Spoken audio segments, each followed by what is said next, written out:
ভাঙড় বিস্ফোরণ মামলা এবার চার্জশিট 65 পাতা চার্জশিটে ঠিক কি কি রয়েছে আমরা জানবো আমাদের প্রতিনিধির কাছ থেকে। সুজয় এই মুহূর্তে রয়েছেন আমাদের সঙ্গে।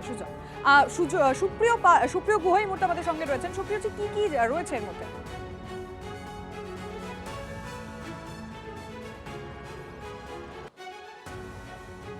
আমরা আরেকবার যোগাযোগ করার চেষ্টা করবো আমাদের রিপোর্টারের সঙ্গে, তবে তারই মধ্যে জানিয়ে রাখবো ভাঙড় বিস্ফোরণ কাণ্ডে তার চার্জশিট দেওয়া দিয়ে 65 পাতার চার্জশিট জমা দেওয়া হলো আদালতে।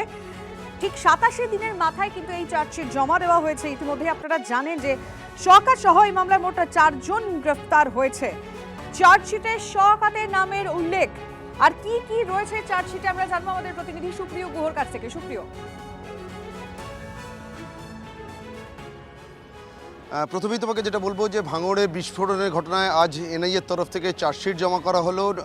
কলকাতা নগর দায়রা আদালতে যে এনআইএ বিশেষ আদালত রয়েছে সেখানেই কিন্তু আজকে এনআইএর তরফ থেকে এই চার্জশিট জমা করা হয় এবং 87 দিনের মাথায় এই মামলার তদন্তভার হাতে নেওয়ার পর 87 দিনের মাথায় 65 পাতার এই চার্জশিট আজকে এনআইএর তরফ থেকে আদালতে জমা করা হয়েছে এবং সেখানে আমরা যেটা জানতে পারছি যে অহিদুল ইসলাম মোল্লা এবং রহমত আলী মোল্লা এই দুজনের বিরুদ্ধেই মূলত আজকের এই চার্জশিট জমা করা হয়েছে।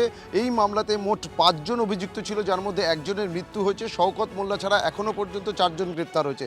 তাদের মধ্যে 2 জনের নামে আজকে চার্জশিট জমা করা হলো। এক্সপ্লোসিভ অ্যাক্টও রয়েছে এই চার্জশিটে উল্লেখ রয়েছে এবং তার পাশাপাশি শওকত মোল্লার নামে চার্জশিট জমা না করা হলেও তার কি ভূমিকা ছিল সেই বিষয়গুলো কিন্তু চার্জশিটে উল্লেখ রয়েছে বলেই আমরা এনআইএ সূত্রে জানতে পারছি। এবং সেক্ষেত্রে যেটা আমরা এনআইএ সূত্রে জানতে পারছি যে একেবারে নির্বাচনের আগে এই যে বোমা বাঁধার কাজ চলছিল সেটা শওকত মোল্লার নির্দেশেই চলছিল।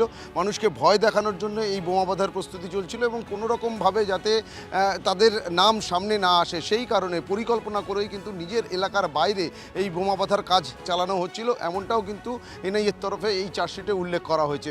এবং আজ আমরা যেটা দেখলাম যে এনআইএর তরফ থেকে যেহেতু এই চার্জশিট জমা করা হয় সেই কারণে আগামী 19 তারিখ শওকত মোল্লাকে আদালতে পেশ করার কথা থাকলেও আজ আগেভাগেই তাকে আদালতে নিয়ে আসা হয় এবং আদালতে নিয়ে আসার পর চার্জশিট জমা করার পাশাপাশি এনআইএর তরফ থেকে শওকত মোল্লাকে।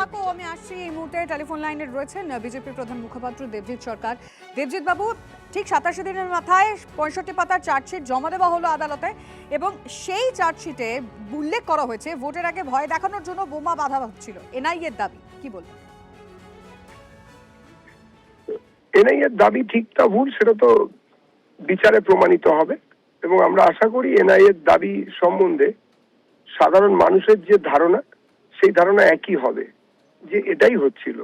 সেটা বিচারকরা বুঝবেন। কিন্তু একটা বিষয় পরিষ্কার, 15 বছর সুদীর্ঘ 1.5 দশক ধরে পশ্চিমবঙ্গের বাঙালিকে অস্ত্রের সাহায্যে, অত্যাচারের সাহায্যে, প্রশাসনিক নির্মমতার সাহায্যে শুধুমাত্র এই সরকারটা চলছিল আর তার জন্য মানুষ পিষ্ট হচ্ছিলেন। সেটা বন্ধ হবে, কেননা ওই সরকার আর এই সরকার, দুটো সরকার আলাদা। ওটা ছিল তৃণমূল সরকার আর এটা রাজ্য সরকার। ঠিক সময় সব মামলার চার্জশিট জমা পড়ে যাবে।